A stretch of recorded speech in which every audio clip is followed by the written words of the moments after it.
Assalamualaikum warahmatullahi wabarakatuh. Saya Sukisman Purtadi. Selamat datang di kelas saya, model pembelajaran kimia.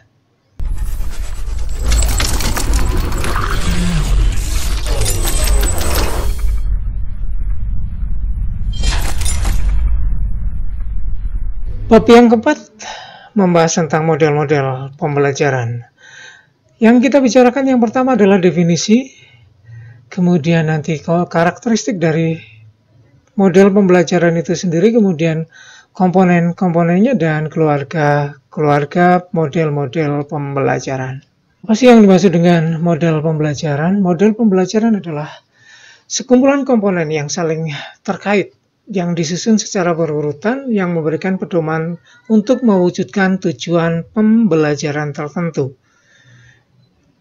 Ya, ini membantu dalam merancang kegiatan pembelajaran dan bagaimana mengelola fasilitas lingkungan, melaksanakan kegiatan dan realisasi tujuan yang telah ditetapkan. Akan tapi bukan hanya sekedar urutan dari langkah pembelajaran ya. Di sana ada beberapa hal yang nanti akan kita bahas, apa yang dimaksud dengan model pembelajaran. Model pembelajaran memang dirancang untuk tujuan tertentu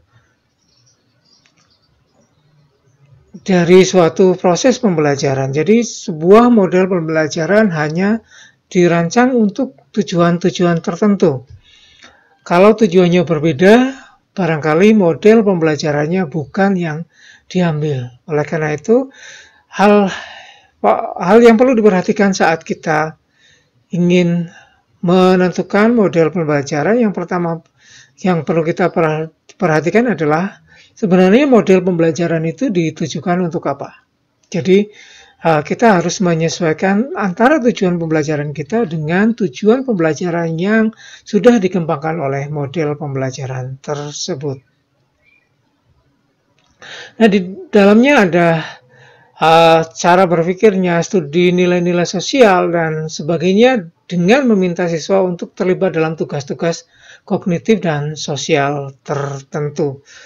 Ingat kata-kata yang di sini adalah bahwa ada tugas-tugas tertentu dari siswa dan juga tujuan baik kognitif maupun sosialnya. Jadi tugas siswanya apa? Hal kognitif yang akan dicapai apa, sosial yang akan dicapai apa. Oleh karena itu, sangat harus diperhatikan apa yang harusnya diambil saat kita akan menentukan model pembelajaran berdasarkan tujuan pembelajaran yang sudah kita tetapkan. Definisi model pembelajaran ini berkaitan dengan spesifikasi lingkungan, artinya lingkungan proses pembelajaran itu juga spesifik khusus. Jadi model-model pembelajaran tertentu meminta kondisi lingkungan di mana respon siswanya tertentu. Jadi bagaimana suasana kelasnya, mungkin di suasana laboratoriumnya, dan yang lain-lainnya yang tertentu untuk suatu model pembelajaran. Kita tidak boleh mencampur satu model pembelajaran dengan model yang lain. Spesifikasi yang lain adalah spesifikasi operasi. Operasi di sini adalah mekanisme bagaimana interaksi siswa dengan guru, pelajaran, dan bagaimana respon-respon itu atau kegiatan-kegiatan itu diamati. Jadi mekanisme proses pembelajarannya khusus untuk setiap model pembelajaran. Spesifikasi yang lainnya adalah kriteria kinerja. Model pembelajaran tertentu menentukan kriteria kinerja yang harus diamati, yang dimunculkan oleh siswa setelah diberi proses pembelajaran. Ini performa apa yang akan ditunjukkan oleh siswa, kemudian diamati oleh guru, dan pada akhirnya akan dinilai sebagai salah satu indikator bahwa proses pembelajaran sudah berlangsung dengan menggunakan model pembelajaran tersebut. Kemudian spesifikasi yang terakhir adalah hasil belajarnya. Hasil belajar di sini adalah untuk menentukan apakah proses pembelajarannya sudah selesai, kita anggap selesai, atau masih perlu ada beberapa perbaikan yang harus kita lakukan. Jadi hasil-hasil belajar untuk model-model pembelajaran tertentu juga tertentu. Karakteristik yang pertama adalah bahwa model pembelajaran itu mendorong seni mengajar guru. Karena guru dalam mengajar itu bukan hanya sebuah proses yang kaku. Saat kita sudah mengajar dalam waktu yang lama, kita akan merasakan bahwa proses mengajar itu juga sebuah seni. Di dalamnya ada sesuatu yang harus bisa kita nikmati. Jadi, tidak hanya kaku untuk membelajarkan siswa pada konsep-konsep tertentu, tetapi kita juga mengajak siswa untuk merasakan sendiri bagaimana proses belajar mereka. Jadi, seni mengajar adalah seni menjadikan siswanya belajar pada proses belajar mereka sendiri. Nah, karena ini adalah proses yang antar manusia, jadi guru berdiri di kelas, mengajar di sebuah kelas itu juga terhubung antara dirinya sebagai manusia dengan calon manusianya yang lain yang kita sebut sebagai siswa, maka sebenarnya model pembelajaran juga mengembangkan kemampuan inheren dari seorang guru tersebut. Jadi kemampuan kepribadian dan sosialnya. Jadi bukan hanya kemampuan akademisnya, akan tetapi bagaimana dia menghubungkan dirinya dengan si siswanya sebagai manusia yang lain. Jadi keterlibatan sosial. Bahwa setiap model pembelajaran itu bergantung pada perbedaan individu.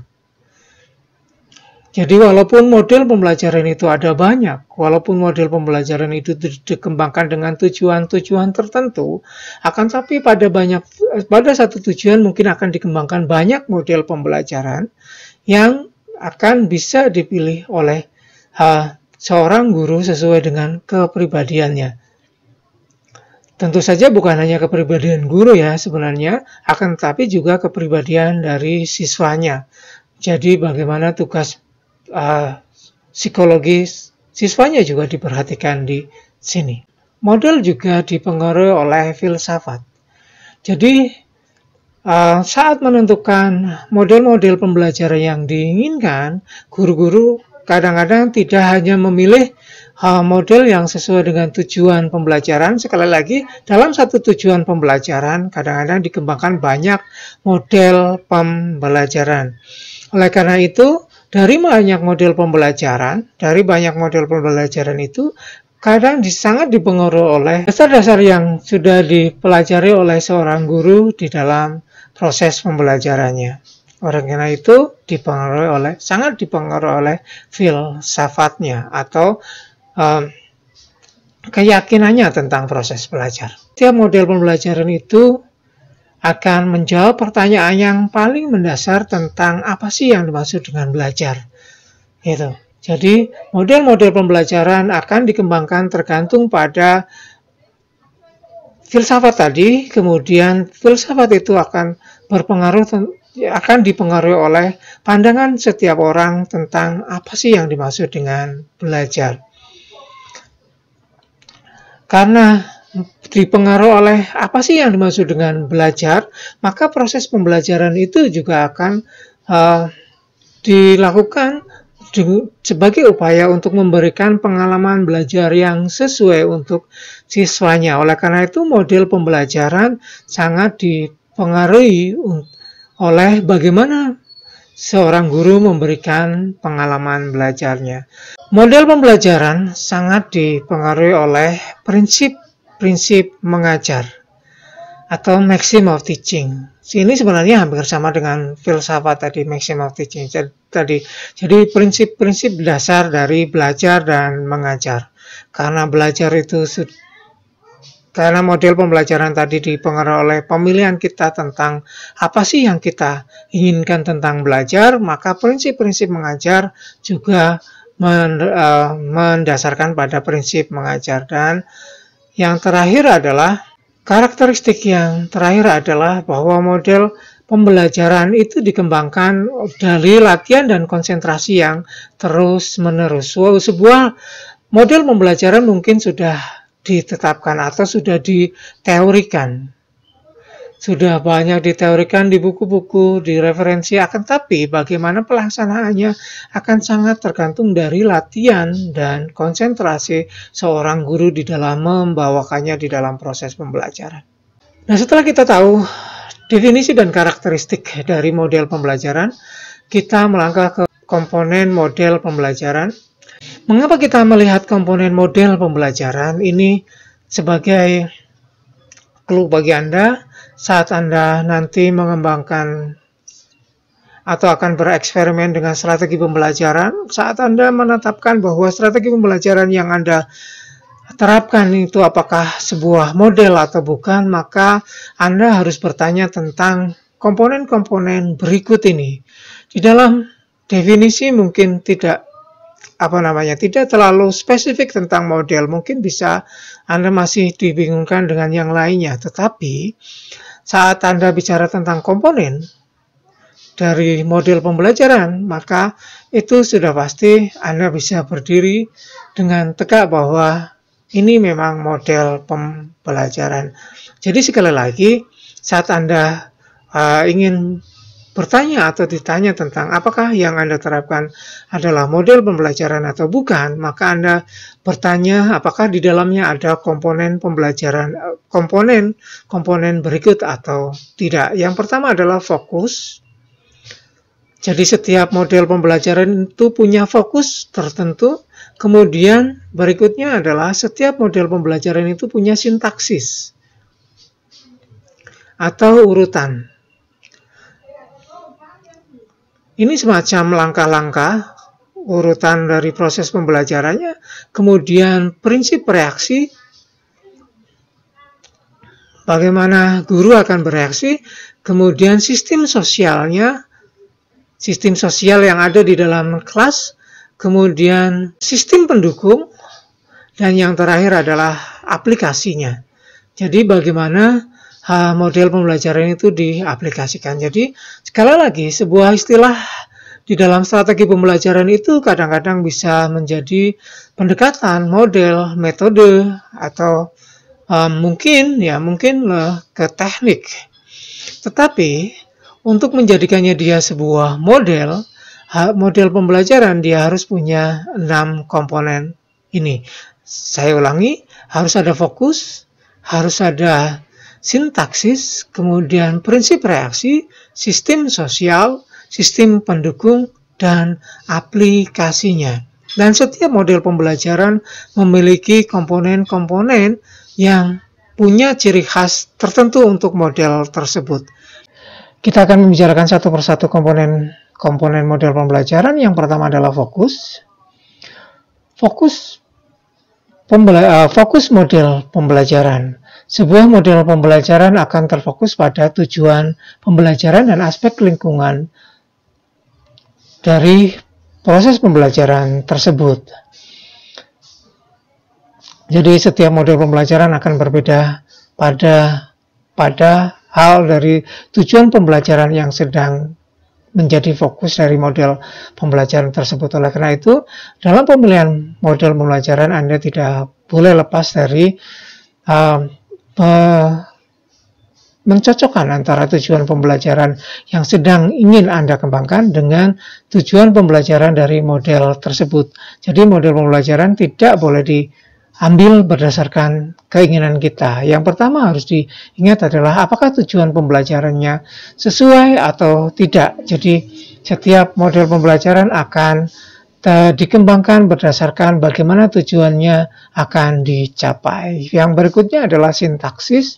Sintaksis adalah langkah-langkah atau urutan langkah yang terlibat dalam pengorganisasian pengajaran yang diprogram secara lengkap. Jadi mulai dari awal, mulai bagaimana kita menyajikan di awal, membuka sampai terakhir menutupnya dan memberikan penilaian. Jadi itu adalah sintaksis. Sintaksis nanti akan dikembangkan lebih banyak di dalam metode pembelajaran. Saat kita bicara tentang sintaksis atau urutan-urutan tertentu di dalam proses-proses pembelajaran, maka sebenarnya sintaksis ini adalah ciri utama dari model pembelajaran tersebut.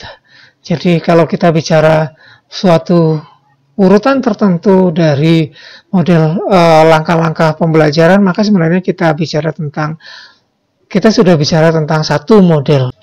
Berikutnya adalah prinsip reaksi, penjelasan tentang bagaimana guru menghargai siswanya dan menanggapi apa yang dilakukan oleh si siswa.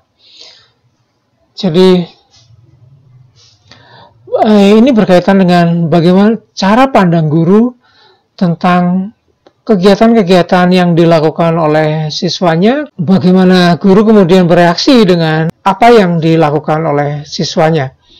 Jadi apakah nanti akan siswanya kita minta aktif atau tidak, ataukah gurunya yang lebih banyak aktif di dalam proses pembelajarannya. Komponen berikutnya adalah sistem sosial. Ini lebih bersifat pada interaksi dari guru dengan siswanya. Jadi peran dan hubungan antara guru dengan murid. Sistem sosial ini kita akan melihat apakah guru akan bersifat dominan ataukah guru hanya bersifat memfasilitasi proses pembelajaran siswa atau siswa yang bersifat lebih dominan. Jadi di dalam sistem sosial ini kita melihat sebuah kelas itu adalah sebuah sistem masyarakat yang kecil atau miniatur dari sebuah masyarakat. Siapa yang melakukan, siapa yang memimpin, dan siapa yang mengikut, siapa yang memfasilitasi, siapa yang menyediakan fasilitas, dan siapa yang melaksanakan proses pembelajarannya. Gitu. Itu adalah sistem sosial. Berikutnya adalah sistem pendukung. Sistem pendukung itu membicarakan tentang berbagai macam hal di luar manusia, dari kemampuan guru dan siswanya. Jadi kemampuan persyaratan tambahan ya, selain keterampilan atau kapasitas manusia biasa dari guru dan fasilitas yang biasanya tersedia di ruangan kelas biasa, seperti misalnya ada selain guru dan siswa, mestinya ada papan tulis, ada apalagi OHP, ada komputer mungkin per kelasnya, ada meja dan kursi. Nah, fasilitas pendukung itu di dalamnya termasuk juga perpustakaan, kemudian laboratorium, kemudian dan tenaga laporan dan berbagai macam hal, termasuk juga lapangan gitu ya. Jadi berbagai macam hal yang akan mendukung dari proses pembelajaran. Sekali lagi, bukan dari guru dan kelas. Dan yang terakhir adalah aplikasi. Aplikasi ini berbicara tentang konteks. Tentang konteks bagaimana model pembelajaran itu diterapkan. Kadang-kadang sebuah teori yang mengembangkan model pembelajaran itu harus kita kembangkan sendiri di dalam konteks dari proses pembelajaran yang kita hadapi langsung di dalam kelasnya. Jadi ini terkait dengan pencapaian tujuan dalam hal kognitif dan modifikasi perilaku. Jadi tidak hanya perilaku, ini hanya untuk yang behavior, tapi berbagai macam tujuan dari proses pembelajaran, termasuk juga hal-hal yang lain yang mungkin bisa ditumbuhkan selain dari tujuan yang utama yang tadi sudah dijelaskan di depan. Jadi mungkin ada beberapa macam hal lain yang menjadi efek ikutan dari proses penerapan model pembelajaran. Baik, kita lihat model-model pembelajaran itu dikelompokkan dalam beberapa hal di dalam buku Models of Teaching dari Joyce dan kawan-kawan. Menyebutkan ada 4 pembagiannya, tetapi sekarang sudah berkembang menjadi 5. Yang pertama adalah behavioral, kemudian kita akan bicara personal, sosial, kemudian information processing, dan yang terakhir. Jadi 4 yang depan ini sudah dibicarakan di buku Model of Teaching. Kalau Anda berminat silahkan cari buku ini di perpustakaan dan baca lebih dalam, lebih banyak tentang models of teaching. Kemudian yang terakhir adalah konstruktivistik. Ini adalah model-model pembelajaran, kelompok-kelompok model pembelajaran. Sekali lagi ada behavioral, personal, kemudian sosial, pemrosesan informasi, dan konstruktivistik. Jadi Setiap kelompok-kelompok ini akan memiliki kesamaan pada fokus yang tadi dibicarakan, pada fokus dari setiap kelompok-kelompok ini akan sama. Jadi kalau kita bicara tentang komponen yang tadi ada fokus, ada sintaksis, ada prinsip reaksi, ada sistem sosial, dan seterusnya sampai aplikasi, sistem pendukung juga. Hal yang sama di antara satu kelompok model pembelajaran adalah tentang fokus dari model pembelajaran tersebut. Yang berbeda dari masing-masing model pembelajaran meskipun ada di dalam satu kelompok model adalah sintaksisnya. Mari kita lihat untuk setiap dari kelompok tersebut. Yang pertama kelompok behavioral, dia terfokus pada bagaimana modifikasi perilaku yang terlihat. Jadi bagaimana kita akan menetapkan tujuan pembelajaran itu berkaitan dengan perilaku yang bisa dilihat.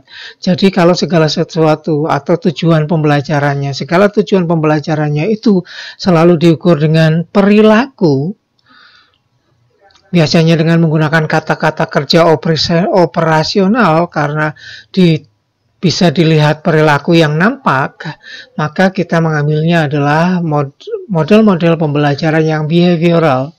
Di sana, modifikasi perilaku yang terlihat itu dikontrol atau ditingkatkan dengan menggunakan kontrol dan penguatan. Kemudian ada stimulus dan respon yang digunakan untuk memecahkan tugas-tugas tertentu. Kontrol dan penguatan stimulus, memecah tugas-tugas ini maksudnya adalah bahwa proses pembelajaran itu dipecah dalam unit-unit yang kecil sedemikian sehingga siswa dapat kita lihat bisa menguasai tugasnya tertentu atau perilaku-perilaku yang kita inginkan tertentu pula. Tujuannya adalah membentuk perilaku dengan mengubah perilaku, menstimulasi, merespon, menguatkan, dan terakhir adalah memberikan umpan balik. Pembentukan perilaku itu tidak berarti kerja tangan itu saja ya, tapi tujuan yang seperti sudah saya sebutkan tadi, ada tujuan-tujuan yang didasarkan pada perilaku yang bisa diamati. Misalnya menuliskan definisi itu juga sebuah perilaku. Mengaplikasikan rumus itu juga sebuah perilaku. Nah, nanti ada stimulusnya, jadi kita memberikan proses pembelajaran yang memancing mereka untuk mengaplikasikan rumus, kemudian kita berikan respon dengan mengatakan ini sudah benar dan seterusnya, bisa ditingkatkan dan yang lainnya, kemudian diberi penguatan berupa mungkin kalau ada yang masih salah kita beri remedial, kemudian beri pengayaan dan seterusnya, dan diberi umpan balik. Kemudian contohnya sering dikembangkan adalah model-model pembelajaran mastery learning yang mungkin akan Anda sering ketemu. Mastery learning didasarkan pada alasan bahwa setiap siswa itu pada dasarnya bisa menguasai sebuah materi pembelajaran tergantung pada waktu yang diberikan, waktu yang dimilikinya. Oleh karena itu di dalam mastery learning ada proses remedial, pembelajaran ulang di remedi, atau mungkin diberi pengayaan. Itu adalah ciri dari mastery learning. Ciri mastery learning yang lainnya adalah ada target capaian yang biasanya di sekolah kita sebut sebagai KKM, kriteria ketuntasan minimal, ketuntasan artinya mastery di situ. Kemudian model dari keluarga ini, behavioral ini, yang lainnya adalah pembelajaran langsung.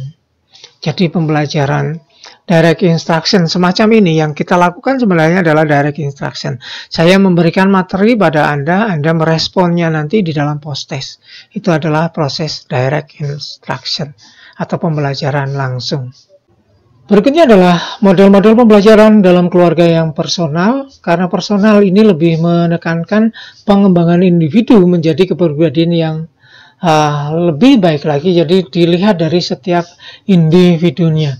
Ini pendekatannya seperti kalau Anda sudah melihat pendekatan pembelajaran kemarin, ini adalah pendekatan yang individual. Jadi ini adalah pendekatan model pembelajaran yang personal. untuk mengembangkan individu menjadi kepribadian yang terintegrasi, percaya diri, dan kompeten. Jadi tujuannya mungkin hampir sama, bisa sama dengan behavioral, mungkin dengan model pembelajaran yang lain, akan tapi di sini lebih ditekankan pada individu masing-masing siswanya. Jadi bagaimana individu itu dilihat, itu yang lebih ditekankan atau difokuskan pada pembelajaran personal ini. Tujuannya adalah membantu siswa memahami diri mereka sendiri dengan lebih sepenuhnya. Jadi mereka itu dituntut atau dituntun untuk dapat memahami proses belajar mereka itu modelnya mau seperti apa. Proses pembelajaran mandiri ini juga dikembangkan seperti di pendekatan yang kemarin. Anda kalau masih ingat, ini dikembangkan berdasarkan teori-teori belajar yang personal, seperti misalnya multiple intelligence, bahwa setiap siswa itu cerdas, tetapi tergantung pada kecerdasan masing-masing siswa akan berbeda. Oleh karena itu proses pembelajarannya juga tergantung pada kecerdasannya. Ada yang cerdas pada musik, ada yang cerdas pada natural, ada yang cerdas pada bahasa, kinestetik, dan sebagainya. Oleh karena itu proses pembelajarannya dituntut sedemikian tergantung pada bagaimana dia cerdasnya, supaya mendukung proses kecerdasan itu. Karena siswa yang cerdas di musik mungkin akan lebih mudah kalau dihubungkan dengan hal-hal yang berkaitan dengan musik atau mode yang berkaitan dengan musik. Akan tapi kalau siswa ini kemudian diberikan dengan pembelajarannya prosesnya lebih kinestetis, mungkin dia akan sukar untuk menangkap proses pembelajaran tersebut. Ini adalah proses atau model pembelajaran yang lebih didekatkan pada personal atau individual. Ini ditujukan juga untuk membantu siswa mengembangkan rencana meningkatkan kompetensi mereka. Jadi kita memfasilitasi untuk meningkatkan kompetensi mereka. Bukan berarti bahwa kalau cerdas di musik mereka belajar hanya musik saja, tapi kalau mereka belajar kimia mungkin dikaitkan dengan kecerdasan musikal mereka itu. Mungkin kalau gerakan yang ritmis gitu, yang berirama gitu, akan meningkatkan proses belajar mereka. Mungkin kita akan memberikan proses belajar yang seperti itu, penjelasan-penjelasan yang kimia yang dibarengi dengan hal tersebut, gitu ya. Mungkin Anda juga pernah bahwa saya kalau belajar harus dibarengi dengan belajar musik, karena saat saya mendengarkan musik, saya bisa mengingat pelajaran saya. Saat saya ingin mengingat pelajaran saya mengingat musiknya kemarin yang saya dengarkan waktu belajar itu yang mana, dan seterusnya seperti itu akan menjadikan seorang yang di situ bisa belajar dengan lebih baik, gitu.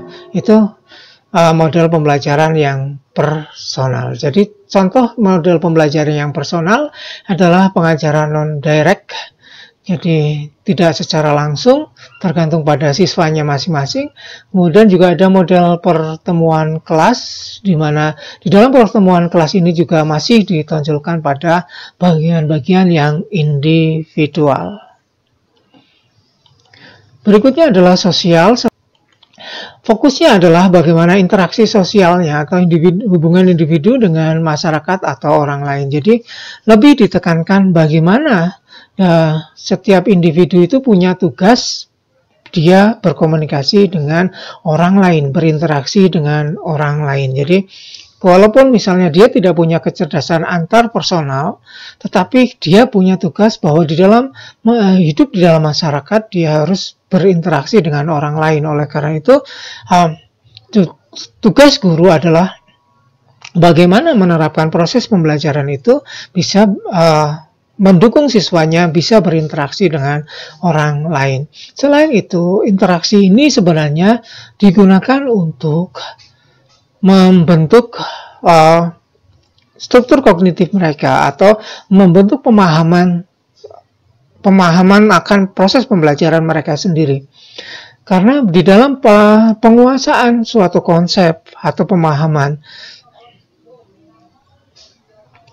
penguasaan suatu konsep atau pemahaman konsep biasanya akan sangat didukung oleh bagaimana dia berinteraksi dengan orang lain gitu. Ada banyak konsep-konsep yang perlu dinegosiasikan atau mungkin dibicarakan dengan orang lain, bahkan kadang-kadang pemahaman kita akan lebih baik jika kita sudah berinteraksi atau dijelaskan oleh orang lain atau menjelaskan pada orang lain. Jadi fokusnya adalah di situ, bagaimana interaksi siswanya dibangun, tidak hanya mereka menguasai untuk dirinya sendiri, akan tapi interaksi itu dibangun dalam kerangka dia menjadi anggota masyarakat nanti dan juga membangun penguasaan konsep mereka sendiri. Tujuannya jelas membantu siswa belajar bekerja sama untuk mengidentifikasi dan memecahkan masalah baik yang bersifat akademis maupun sosial. Bisa sangat jelas di sini ya. Jadi belajar bekerja sama, kemudian mengidentifikasi dan memecahkan masalah baik akademis maupun sosial. Gitu ya. Jadi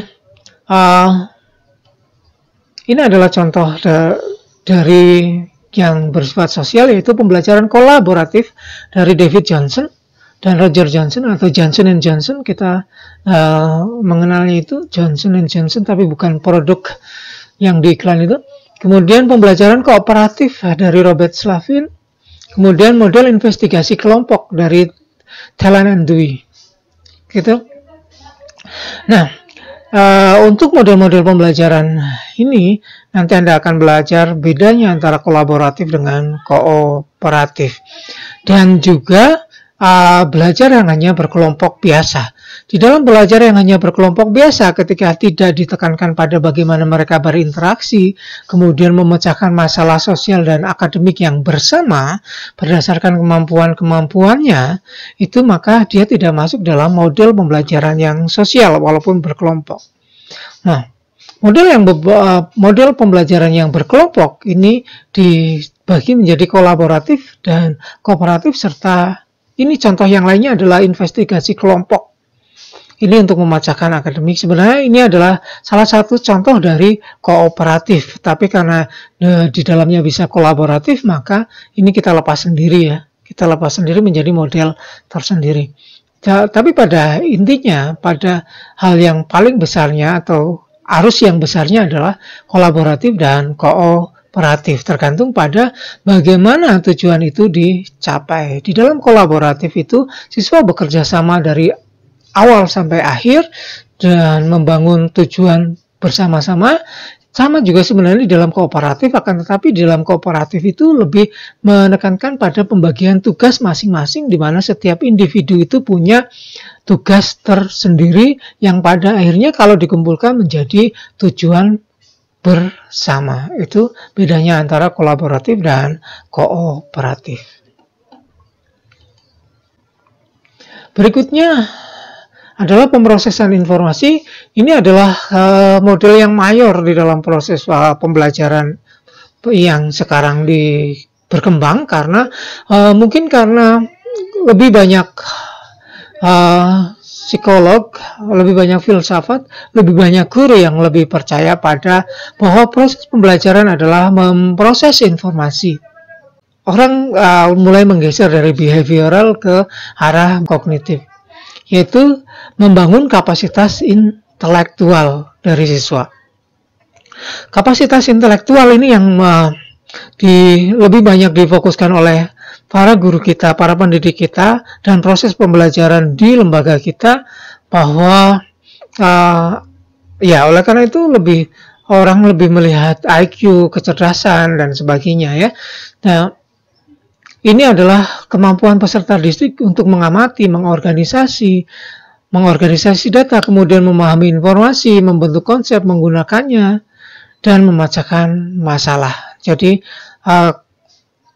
tugas-tugas intelektual yang dimiliki oleh siswa. Jadi pada daerah tersebut. Karena lebih banyak orang yang percaya ini pada saat ini, model inilah yang paling banyak berkembang sekarang. Jadi model-model pembelajarannya banyak sekali pada model keluarga ini. Tujuannya adalah salah satunya adalah menguasai metode inquiry, kemudian menguasai konsep dan fakta akademik yang tadi sudah difokus tadi itu dari mulai mengamati sampai mengkomunikasikan itu adalah proses inquiry kan ya.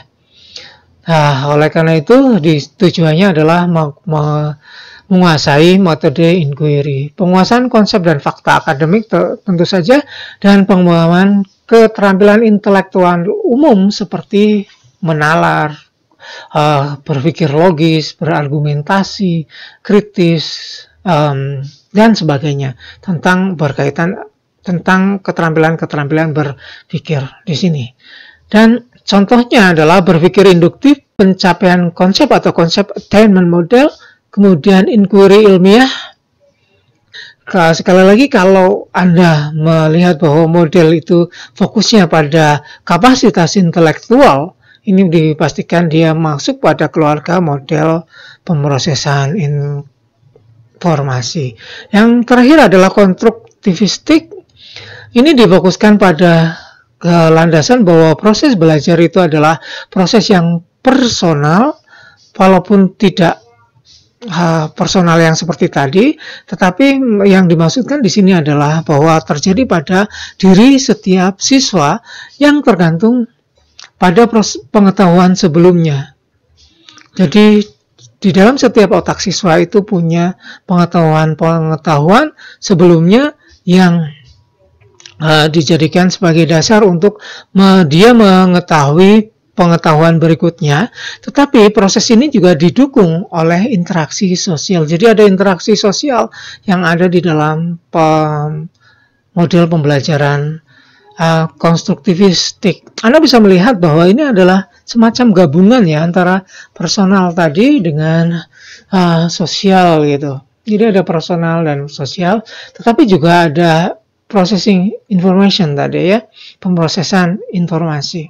Kemudian tujuannya adalah memfasilitasi proses pemrosesan pengetahuan. Anda bisa melihat bahwa ini hampir sama dengan pemrosesan informasi tadi dan mengembangkan pembelajaran yang bermakna. Oleh karena itu, konstruktivistik di sini kadang-kadang juga disebut sebagai mix model yang mencampurkan ada model-model yang lain, tetapi sebenarnya lebih ditekankan pada yang tadi fokusnya adalah bahwa proses pembelajaran itu bukan kita menyajikan pengetahuan yang sudah jadi, tapi pengetahuan itu akan dibentuk sendiri oleh si siswanya.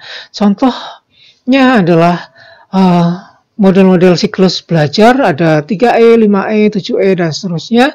Kemudian project based learning dan problem based learning.